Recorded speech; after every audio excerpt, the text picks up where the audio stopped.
Hi, I'm Leslie Weems, and I'm a medium, psychic, and empath. I just want to take a minute to tell you a little bit about my walk and my journey. When I was about four, I was visiting my grandparents out in West Texas. They were cotton farmers, and our ancestry was Cherokee. So it does kind of make a little sense, but what I saw was I was hunting for arrowheads. And I looked up on what, at that time when you're four, a large mountain, which is really a big hill. But I saw a full-dressed Indian, which was a medicine man. And then when I turned around again, he was gone. But it has haunted me my entire life, pretty much up to this point, up until a couple of years ago, when I finally understood what that meant. I mean, obviously it was spirit.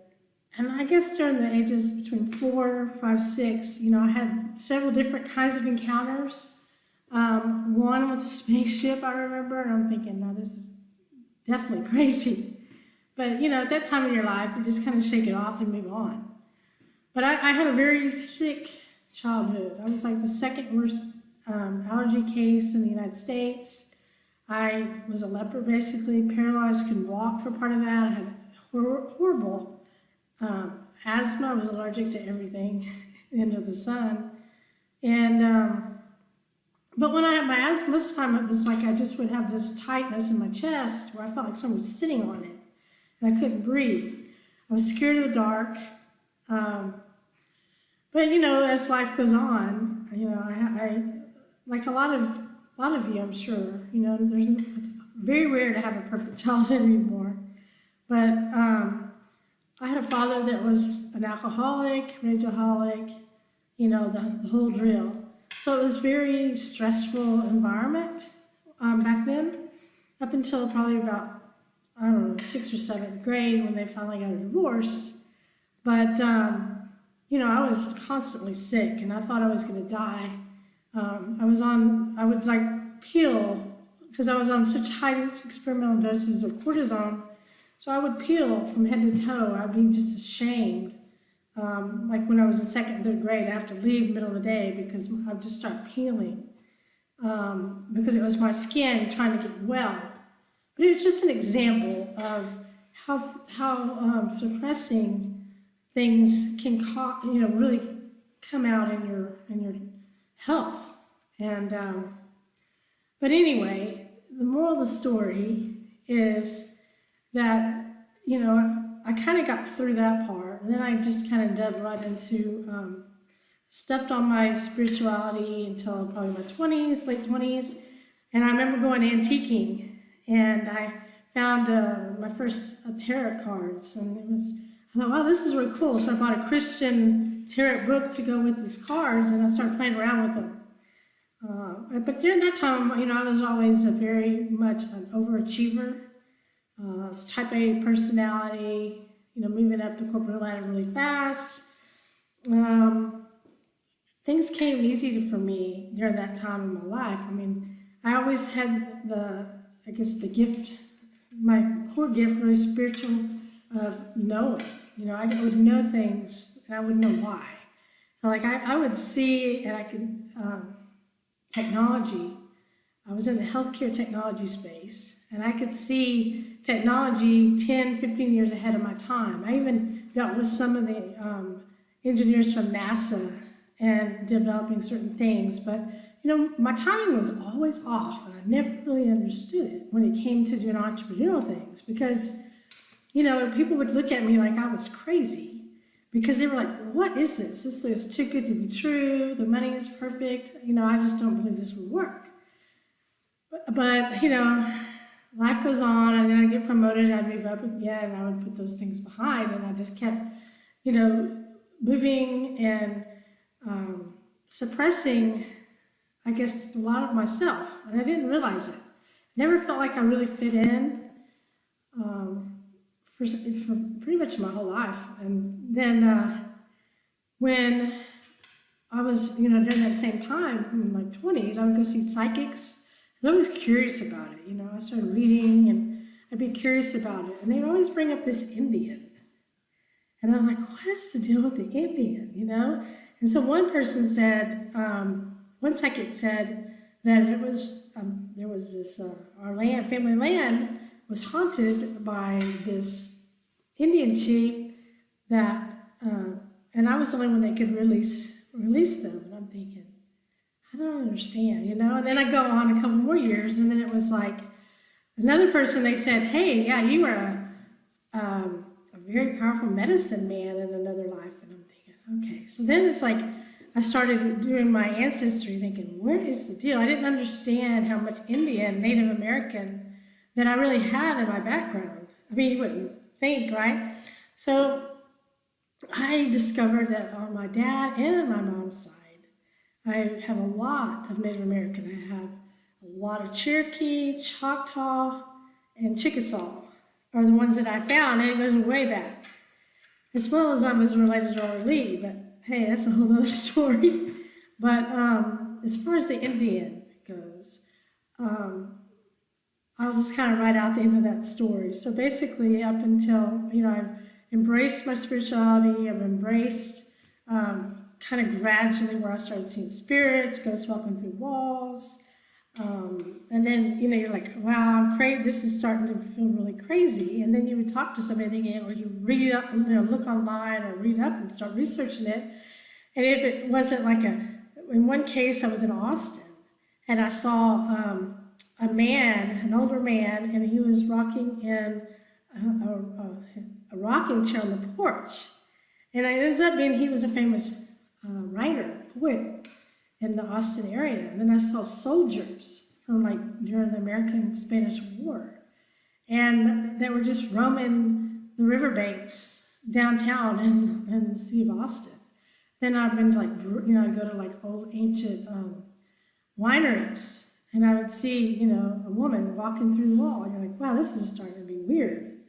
And then, you know, things just kind of evolved from that. And that was about 8 years ago that it started getting a lot more intense. You know, before that I would do readings for fun, you know, doing psychic readings and things like that. But I'd always had a sense of knowing.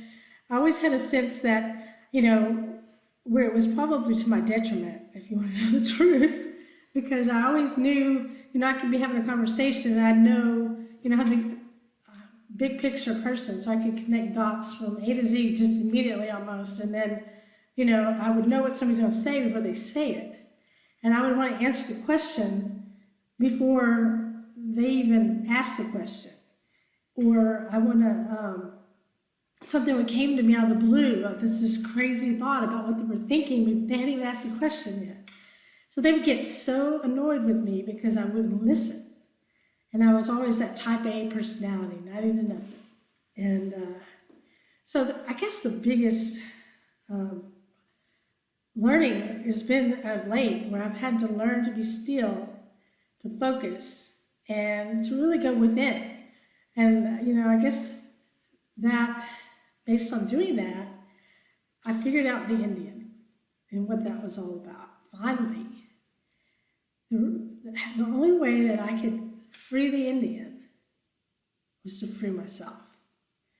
You know, I had gotten to a point where, you know, I have always been very career driven, moving up the ladder. I moved 22 times with my career, been very mobile. And, but all of a sudden, you know, the last 7 years it's been, I felt like I was swimming against the universal flow, you know, when you're just swimming and you don't get nowhere. You just keep going back and you keep going forward, but you're never going very far. And you're like, why is this hard? You know, it was always easy before. And now all of a sudden it was really hard. And I'm thinking, I don't understand this. I would pray about it, you know, read the Bible. I was just always trying to I would almost like get mad because I was like, why am I going through all this hardship and struggling so much and having all these crazy things that didn't make sense happen to me. My luck was just horrible. And I was like, it never had been that way before. But it was the Spirit's way of telling me that you're not on the right path. This is the path that you need to be on, and you need to wake up. And I have never, ever in my entire life learned to be still and to take the time to listen because of my gift of knowing. But, you know, since then I have learned a lesson that, you know, It's amazing to sit and be still, to meditate, and to listen. I had to learn how to listen to spirit. And, it's a blessing that I can also just hear them and have ESP, which is amazing. So I don't have to a lot of it I just know or I get. But at the same point, it's critical that you are still to be able to have that relationship with spirit. But what came out of it, to finish the Indian story, is that the Indian, they told me finally, was me. I was that Indian, and I had to reclaim myself.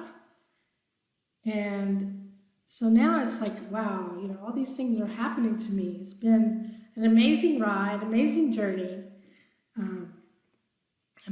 Everything is just totally blown up in the sense of, in amazing ways, in the sense that, I hear, see, feel spirit.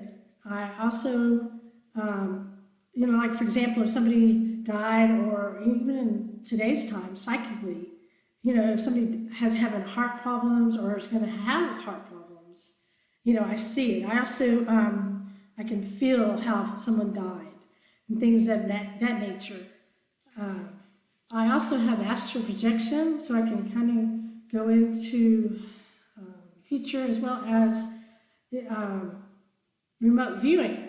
So I think I have more of that right now. I think the other is connected. The astral projection is going to probably come out a little bit later when I get to back to that technology space. But for now, I'm more focused on dealing with and enjoying being with individuals, with families, small businesses, and things of that nature. I love doing life coach work, to doing just simple readings, to doing small business consulting. I've been a senior executive for many years, so I have 20 years of that behind me, besides this wonderful new path that I'm on. But it's just incredible. I'm a healer, energy healer. But I think, just to give you examples, anybody can do this. It's just a matter of opening yourself up, and like me, learning to be still, and try to have a strong connection to your higher self, your God, whatever you believe. I'm not going to preach about that, but, I believe in God. And so, to me, I have a very close relationship with God. And it's like, just imagine, like yesterday, for example, this was incredible. I was talking to someone and I said, you know what, I have always felt a calling, since I was young and I was about to die at 12. And then I miraculously got better, but I knew I had a purpose. I've always had this strong feeling that I have a purpose. And I don't know what that is exactly yet, but this is where I am right now, and this is my purpose today. But when I said that out loud, I just got this overwhelming, full feeling. And it was like, I couldn't even move. And I started crying almost. I felt tears. And it was like a validation from spirit that I do have a purpose. We all have a purpose.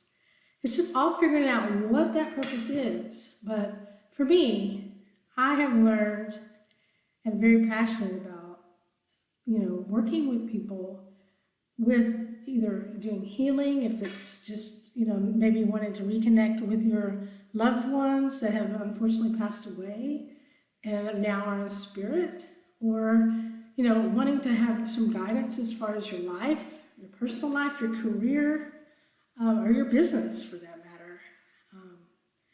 I think that, we have to reach out to one another in love and kindness and empathy.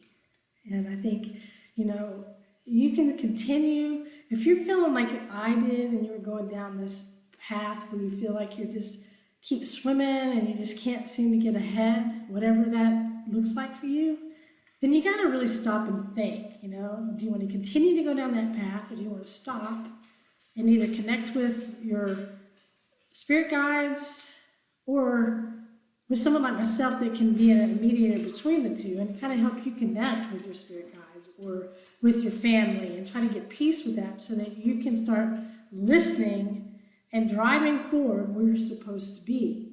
life is too short to continue to fight it, trust me.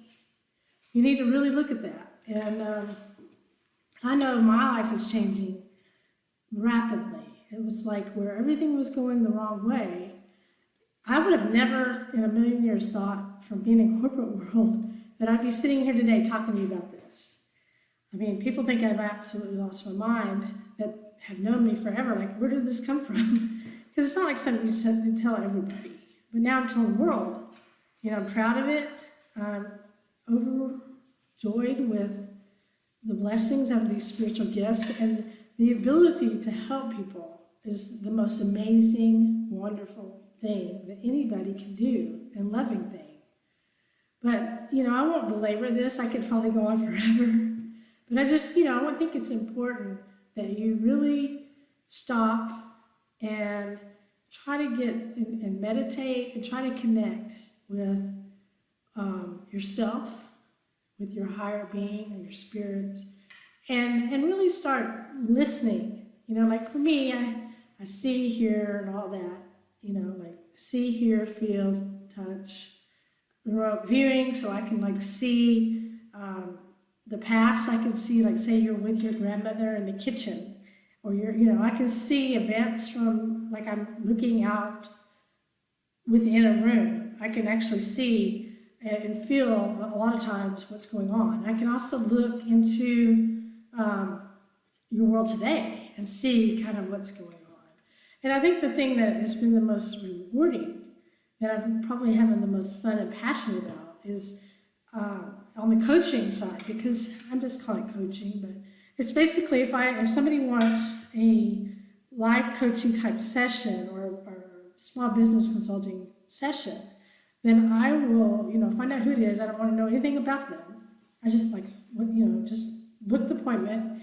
And then I basically spend, a week, a couple days, and I connect with their spirit guides, with mine, and with my psychic ability, etc., remote viewing. I really just take a lot of notes. And then when we have that one-on-one, and if it's an hour, 2 hours, whatever, I will go through and I can really get into dealing with the healing and the things from your loved ones to what's going on in your world today, to maybe helping to look to see, just help you get on the right path. So to me, that is the most incredible thing. I can also, touch like something that they've had and feel their presence. I can do it over the phone, do video conference, all that kind of stuff. I feel it from remote just as much as I do if I'm sitting across from you in the room. I do cards some, but that's not I kind of went past that now. I just kind of go with more trusting in my guides and myself. But, sometimes it's good, especially if it's a short reading, to use cards just more or less for a point of focus. If somebody doesn't really know where they want to start, every now and then I'll use them, but for the most part, it's just a matter of the dialogue, the communication, listening. And like if I'm in the room with somebody, there's times that I could actually see their mother over their head or on the side of them. Or somebody that is in their family. And it's kind of amazing when, you're sitting there and you see somebody and you can just see, and I see in color, so I can, not all the time, but in color, so I could see their, in one case there was this woman, and I could see this man behind her, and it was her dad. Like, I knew it was a father figure, and, so I explained what I was seeing, and I felt a lot of distance between them. And she told me that she was adopted, so she never had met her father. And I was just sitting here like I was watching a movie, their mannerisms were the exact same. It was incredible. And I've also had visions, which is really, really probably the most haunting as far as in the current time for me. Because I could see like a motion picture in color of, like, say, a terrorist attack or, things of that nature. And you're like, you don't know what to do with that. And it's like, do you go tell somebody? Is this really going to happen? I mean, there's free will, so it doesn't necessarily mean it's going to happen. But the odds are, there's a good chance that it could. I know my light fell over, sorry. But anyway, things like that. I can see, things that are going to happen in the future at times. And, you just kind of have to wait to see what's going to happen. I've had some short-term things that I've validated, but, I don't mean that's just another side of this whole process. I suspect that as things evolve, I'll probably get more into the technology side. But for now, I'm having so much fun getting to know you in your walk and being able to share and be a part of it. So if you're looking for somebody that will help share your journey and give you guidance, or just help with connecting you to someone that maybe was dear and special to you, then please check out my website. It's leslieweems.com. And for those that want something a little more catchy, talktospirits.com. But anyway, thank you for sharing this time with me. But, please, if you feel like you've always liked and been interested in ghosts or, that whole mystic thing, then you probably have your own gifts and you need to start exploring them because it can really be an amazing ride. Spirit is very loving, supportive, and they are out there to protect and guide you. So if you need any help at all, please check out my website. Thank you, and have a blessed day.